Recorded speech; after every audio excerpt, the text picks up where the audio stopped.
भी अगर हम चाहेंगे कि गाजा को जो नुकसान इसराइल ने किया है वो भरा जा सके तो भरपूर उसकी भरपाई नहीं की जा सकती। ये पूरे हमारी जो अर्थ प्लेनेट है उस पे एक सबसे बड़ा धब्बा है अब तक का, हिस्ट्री का सबसे बड़ा, मतलब कि अब तक का सान्या ये कहा जाएगा। आगे आने वाली नस्लें जब इसे पढ़ेंगी तो वो कांपेंगी पढ़कर। देखिए फलस्तीन के लोग जो है, फलस्तीन उनका था, उनका है, उनका रहेगा भी। अगर हम चाहेंगे कि गाजा को जो नुकसान इसराइल ने किया है वो भरा जा सके तो भरपूर उसकी भरपाई नहीं की जा सकती। देखिए फलस्तीन के लोग जो है, फलस्तीन उनका था, उनका है, उनका रहेगा। रिवर टू सी फलस्तीन विल बी फ्री।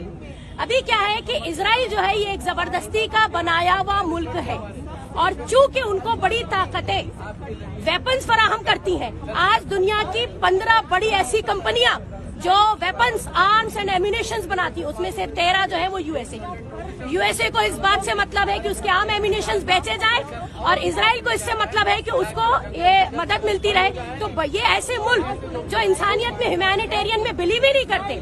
मैं बात अभी मुसलमानों की कर ही नहीं रही हूँ, मैं तो अभी बात ह्यूमैनिटेरियन ग्राउंड्स पे रख रही हूँ। तो उसके बेसिस पर देखा जाए तो ये पूरे हमारी जो अर्थ प्लेनेट है उस पे एक सबसे बड़ा धब्बा है अब तक का, हिस्ट्री का सबसे बड़ा, मतलब कि अब तक का सान्या ये कहा जाएगा। आगे आने वाली नस्लें जब इसे पढ़ेंगी तो वो कांपेंगी पढ़कर। वो हाल कर दिया गया है गाजा में। सिर्फ यही नहीं कि उनपे बमबारी है, आप ये सुनिए कि जापान में हिरोशिमा नागासाकी पे जो अमेरिका ने बम फेंका था, 80 साल हो गए, उसके असरात अभी भी नजर आते। लोग अभी भी यूएसए को थू थू करते। आज गाजा पे उससे 3 गुना ज्यादा बमबारी अब तक गाजा पे की गई है। ठीक है, हजारों हजार की तादाद में बच्चे सिर्फ कत्ल नहीं किए गए हैं, उनके जिस्म के गोश्त के लोथड़े उठाए जा रहे हैं। देखिए फलस्तीन सिर्फ ये नहीं है कि एक मुसलमान मुल्क है, वो मुसलमानों का पहला किबला है। हमारी दिल, हमारा जान है मस्जिद अक्सा। हम जब तक जिएंगे हम मस्जिद अक्सा के लिए बात करेंगे, हम फलस्तीनियों के लिए बात करेंगे। और हम क्यों, आप देख सकते हैं, अगर आप ये कहते हैं कि मुसलमान रोना रो रहे हैं, ना, इस वक्त दुनिया की कोई ऐसी कौम नहीं है जो इंसानियत में यकीन रखती हो और वो फलस्तीन के लिए बात ना कर रही हो। आज यहाँ पर जमा होने का जो सबसे बड़ा मकसद है वो मेमोरेंडम देना है ऑनरेबल प्राइम मिनिस्टर के नाम पे।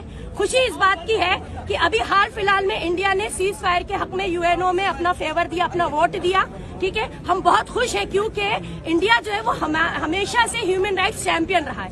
यूएनओ में इंडिया ने हमेशा से बात करी है ह्यूमन राइट्स की। प्लस हिंदुस्तान खुद 200 साल अंग्रेजों के कॉलोनियलिज्म को भुगत चुका है। हमें मालूम है, हमारे दिल से पूछिए कि जमीन पे कब्जा करना, घर छीन लिया जाना, जिंदगियां खत्म कर दे जाना, हकूक छीन लिए जाना जिंदा रहने की, उसकी तकलीफ क्या होती है, इसका असर नस्लें भुगतती हैं।